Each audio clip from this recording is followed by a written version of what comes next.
Je voulais annoncer la une du quotidien de service public. Le Soleil est consacré ce matin au record qui est parti pour être centenaire, celui de Amadou Gakou. Sur les traces justement de ce champion, nos confrères du Soleil nous proposent de revenir. À la une du Soleil également, les spéculations foncières. Le littoral va être protégé. Arnaque via Orange Money et Ouari, eh bien le gang des parcelles assainies déféré au parquet. Affaire judiciaire donc, dont vous pouvez lire les détails dans les colonnes du quotidien de service public Le Soleil. Nous poursuivons la revue des titres et nous découvrons maintenant la une du quotidien Le Quotidien ce 3 juin. Des incertitudes sur la reprise des cours. Tableau noir, peut-on lire à la une du quotidien ce matin. Le gouvernement n'a encore aucune date de prévue. Les syndicats proposent une rentrée par académie. Voilà donc des pistes de solutions pour sauver l'année. La gestion de la pandémie, les grands ratés de la bataille. À la page 3 du quotidien Le Quotidien ce matin, nos confrères proposent probablement des solutions également parce que, eh bien, c'était pas évident cette bataille contre le coronavirus. Sud Quotidien qui revient sur la réouverture des classes reportées, rentrée ratée des classes d'examen, les failles de l'éducation nationale indexées dans ce report. Après l'antifada des Jakartaman à Tamba, les émeutes de l'eau à Cap Skirring, Heurt à Touba et Tiwawan. Nos confrères de Sud Quotidien reviennent justement sur les dessous de cette affaire. Pourquoi les populations sont-elles en colère? Eh bien, vous pouvez évidemment lire tous les détails dans Sud Quotidien de ce matin. WAP Grand Place, quotidien d'information générale également. D'abord sur la réouverture ratée des classes, la grande déception des enseignants racontée ce matin dans les colonnes de ce quotidien. Et puis des affrontements à Thiès, à Touba et à Tiwawan également, affamés par le Covid-19. Les transporteurs se braquent contre l'État. Le Blackout Tuesday, nous en reparlerons avec notre invité tout à l'heure. Stop Racisme. Youssou N'Dour dénonce le meurtre de George Floyd et il n'est pas le seul. Beaucoup ont dénoncé ce meurtre, beaucoup de personnalités à travers le monde. L'As Quotidien sur les transporteurs qui se révoltent après 3 mois sans gagne-pain à Touba. À Tamba également, ils brûlent des pneus et affrontent malheureusement les policiers.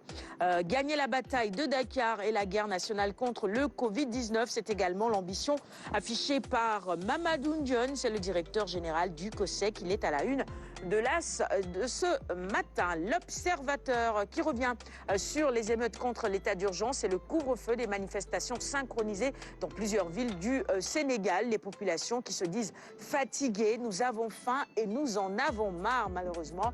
On est toujours en pleine crise sanitaire et il faut peser le pour et le contre pour pouvoir prendre les bonnes décisions et ne pas plonger, Binta, la population dans une situation encore plus chaotique parce que le virus est encore là et circule toujours très rapidement. Oui, et puis ce qu'on a vu, c'est que depuis qu'on a assoupli un peu les mesures, on voit un laisser aller tout azimut. Les gens ne mettent plus le masque. Bon, quelque part, où, quand tu ne mets pas le masque, on met une amende, on met le masque, mais de quelle façon? On ne se lave plus les mains. Il n'y a plus cet engouement-là de développer des comportements favorables au recul du coronavirus. Oui, les gens sortent de plus en plus, c'est ça. Les gens disent qu'ils sont fatigués et qu'ils en ont un peu marre. Malheureusement, le virus est toujours parmi nous. Et puis, privés de revenus par la pandémie, les nouveaux pauvres du coronavirus, qui sont-ils? Peut-être nous aussi, finalement, à l'une Badarakan. De travail peut-être aujourd'hui, plutôt un travail impacté par le couvre-feu, ceux qui travaillent souvent le soir.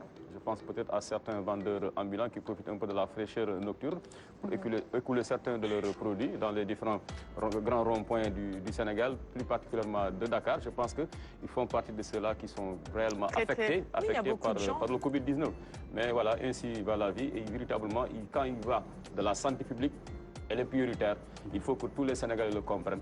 On a un choix entre la santé publique, la santé qui n'a pas de prix, et les richesses, mais quel que soit ton état de richesse, si vous n'êtes pas bien portant, vous n'allez pas en tirer profit. Donc je crois que le bon sens quand même nous guiderait à faire, en tout cas, toutes les recommandations de nos autorités sanitaires pour venir à bout définitivement du Covid-19. Oui, faire de la santé la priorité. Dans une des radios où on était en émission dans le Sénégal, quelqu'un a appelé pour dire une maladie qui ferme les boutiques et ouvre les poches. Voilà. Il faut la combattre. Et ça, c'était dès le début. C'est la priorité. C'est ça, tout à fait. Et puis, il y a comme un cycle qui s'est installé. Ces personnes sont impactées, évidemment. Elles vont se retourner vers des Alioune Badara Kane pour exiger... la demande sociale augmente. C'est pas évident. Elle monte en flèche. Enquête maintenant avec Aliou Sané. Tout cache ce matin, en vérité, le coordonnateur de Y'en a marre parle à la une d'enquête ce matin. Nous poursuivons et puis il révèle également en substance ce qu'ils ont eu à se dire lorsqu'ils ont rencontré le président Macky Sall. Tout ça, c'est en détail dans les colonnes d'enquête. Stade, maintenant quotidien spécialisé en sport avec Rennes en Ligue des Champions. Édouard, pour mieux grandir depuis 3 saisons, il s'affirme de plus en plus, ce qui est une excellente nouvelle. Record sur le mercato. Tottenham, Monaco, Lyon, de nouveaux prétendants pour Nian. C'est une bonne nouvelle aussi pour lui. Et puis Brahima Baldé sur son absence, il revient sur cela. J'ai peut-être tenu un langage qui a déplu à Cissé, c'est ce qui expliquerait mon absence de la sélection. Est-ce qu'il est prêt à revenir sur ses propos? Ça, je ne saurais vous le dire. Il faut lire le quotidien Record de ce matin. Sonolambe, on termine la revue des titres avec combat reporté à cause du Covid-19, de la Covid ou du Covid finalement, on ne sait plus.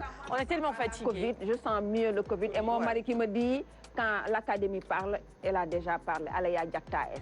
Ouais, il faut dire, les dés sont déjà jetés, il faut dire la Covid, mais... Alors, sans qu'on y ait, on n'a qu'à dire la sida aussi. Ouais. C'est un virus, hein? Pourquoi pas? Oui, moi, je maintiens le masculin. Non, du Covid, en tout cas, Sonolambe maintient cela.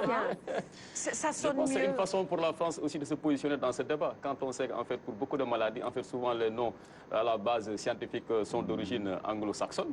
Donc, c'est une manière aussi pour nos amis français de montrer qu'ils sont bien là. Voilà. Mais pour moi, ce débat-là... Le combat est reporté. Bon, Papa Sow, toujours décidé à cogner On ne dit pas la virus, c'est un virus. On dit que là-bas, c'est la maladie. Mais ils disent la maladie. Qu'est-ce qui gagne? La maladie ou le virus, finalement? Le virus, c'est coronavirus et la maladie, c'est Covid. La maladie. Tant qu'ils ne changeront pas, moi, en fait, le genre de sida, je maintiendrai le Covid. Donc, à dire la sida, c'est tout pour la revue des titres. On va vous offrir les quotidiens de ce matin. Ali Farindia, je rappelle que vous êtes notre invité du jour. Je les pose juste à côté, vous les récupérez tout à l'heure. Ibrahima Sao, merci de nous choisir. Chérif Sall, toujours au rendez-vous également. Place tout de suite à la première chronique.